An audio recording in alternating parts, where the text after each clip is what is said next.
let's queer up business. After Supreme Court discrimination decision, Michigan Hair Salon refuses service to transgender people. When the Supreme Court ruled on June 30th in favor of a Colorado web designer who sought to refuse to make wedding websites for theoretical gay couples, activists and legal experts warned it would open the door to all kinds of businesses discriminating against LGBTQ plus Americans. Days later, at least one such case has popped up. Last week, a hair salon in Traverse City, Michigan, announced that it would not serve transgender clients, comparing them to animals. The Post made it clear that the salon sees discrimination as condoned under a free speech argument, just like the web designer. The post was accompanied by the hashtag #TakeAStand. When criticized in an online review of the business, the salon's owner, Christine Geiger, responded by sticking to her position, saying, quote, "LGB are more than welcome. However, the rest is not something I support," end quote. Geiger's language mirrors the hateful rhetoric circulated by many right-wing politicians about trans people. On Tuesday, after the comments circulated on Facebook and were picked up by local news, Geiger deleted her personal and professional Facebook page and set the salon's Instagram profile to private. I wasn't shocked about the Supreme Court ruling behind this because it was something that I felt shouldn't have gone to the Supreme Court in the first place. But in retrospect, what it also did was legalize discrimination going forward. Whereas businesses should be in business to be able to serve the community at large and patrons. I mean, on the flip side, I don't know why someone would want to support a business like this, because if you're a bigot, then you should promote yourself as a bigot, so that way I don't spend my money with you. But I don't want to do business with someone who doesn't want to support me as a human being. Well, the Supreme Court really left the door open on this ruling by saying basically anything that because the website design was a creative work and helping them to create a message, that kind of discrimination was okay. I have two very good friends, Troy and Jimmy, who are getting married in 2 months, and they just had their venue completely cancel on them. And I said, "What, is it because you're gay?" And they said, "Well, no, it can't be that. It's a venue." I said, "Yeah, but the Supreme Court says that it's creative works. And if that venue is helping you to create an event, they could certainly do that."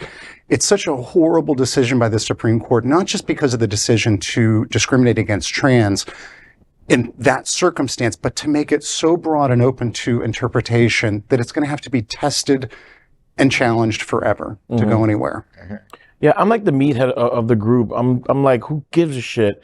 Like, I don't want to give you my business anyway, but I just don't know what's going to have like a trickle down effect thereafter and what this is going to roll into in terms of my life and how it affects my day.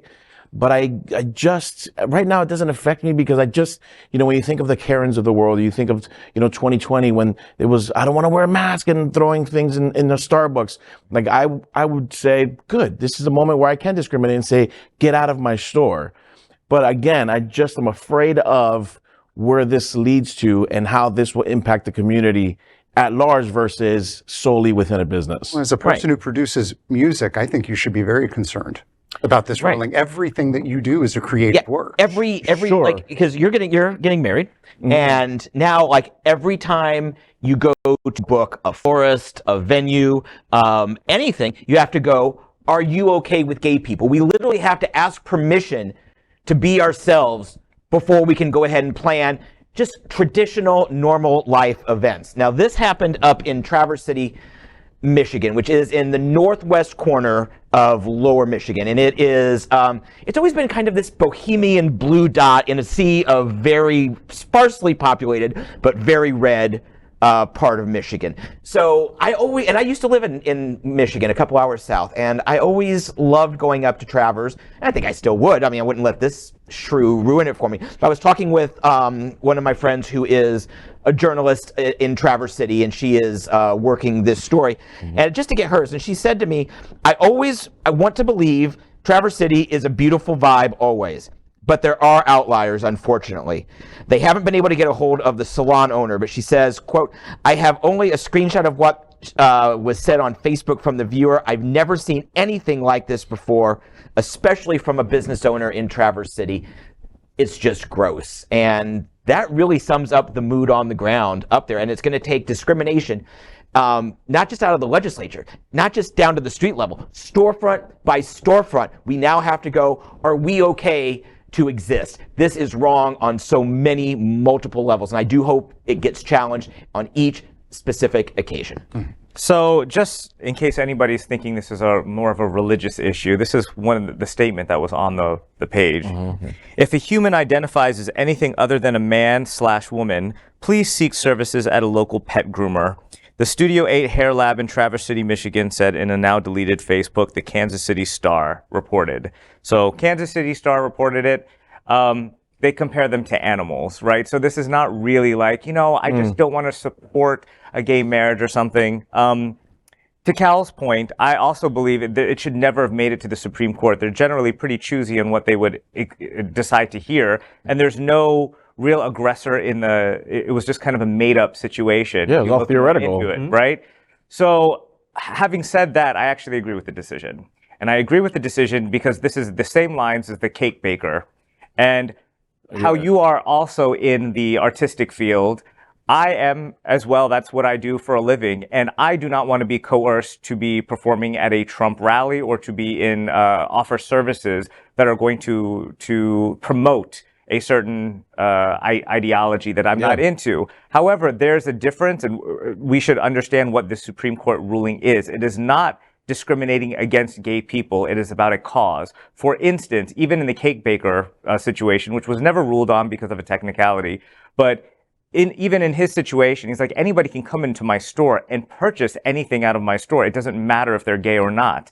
And the Supreme Court ruling is saying that anything that's just being sold to the everyday person, you can purchase. It's only when it comes to creative services that are against your personal religion. So for instance, if you were a cake baker and you didn't want to say happy abortion, or you didn't want to say happy, something like that, then it's your right to do it. And I don't want to be coerced and sued because I don't want to perform at a white nationalist organization. So. Well, yeah, but that's why I feel like it's not that much of a change for me right now. Like, I only work with venues that support the LGBTQ plus community. If I'm going to perform at a street festival, you're not allowed to throw anything at me. And we're not at that level yet where the discrimination or the hate crime will surpass kind of these creative scenarios within a cake shop, right? Mm-hmm. If it is okay to cause a hate crime or to perform a hate crime because of this, that's where I'm starting to get a little like weary on all these kind of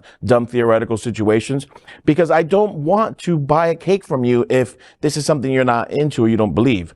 But I also don't want you for it to be okay for you to throw a rock at me when I'm performing at a street festival. Does that make sense? The word in your sentence, the key word is yet. Yeah, right. If you think that that hate crime laws are going to stand up after this, you are sorely mistaking at best, and a fool most likely, to be quite honest. Well, thanks for that, man. Yeah, you're welcome. I'm here for you. You did call yourself the meathead. I am the meathead. But no, we can't just for the same reasons. It sounds like you should be okay to be able to refuse service to someone, but you can't. And I'll fill in for Al right now. Sorry, Cal. But imagine if it was 60 years ago and you went up to a lunch counter and you couldn't get a BLT because the owner doesn't want to have black people in the restaurant. It's the exact same thing. Like, I could not. It is absolutely the exact same thing. That I couldn't go into a barber shop. Like, let's say it was my wedding day. Yeah. And I wanted to go in and get a professional shave done, just because I want it to look really good and tight. And they could say no. And that's absolutely wrong. It is, unfortunately, very American, because we are based on and founded on discrimination. And we've got millions, tens of millions, probably over 100 million people fighting to keep discrimination. And this story is exactly part of that narrative. We are Queer News Tonight, the world's first and only live daily LGBTQ plus evening news show, brought to you from Happening Out Television Network. We operate in the same model of PBS and NPR, but for the LGBTQ+ community. We educate, inform, and entertain by supporting the 10 pillars of our LGBTQ+ community, with more than 100,000 a week watching us on Roku, Apple Television, and other channels. To keep the story going, we accept donations with 100% transparency. Stay updated and live authentically with Queer News Tonight.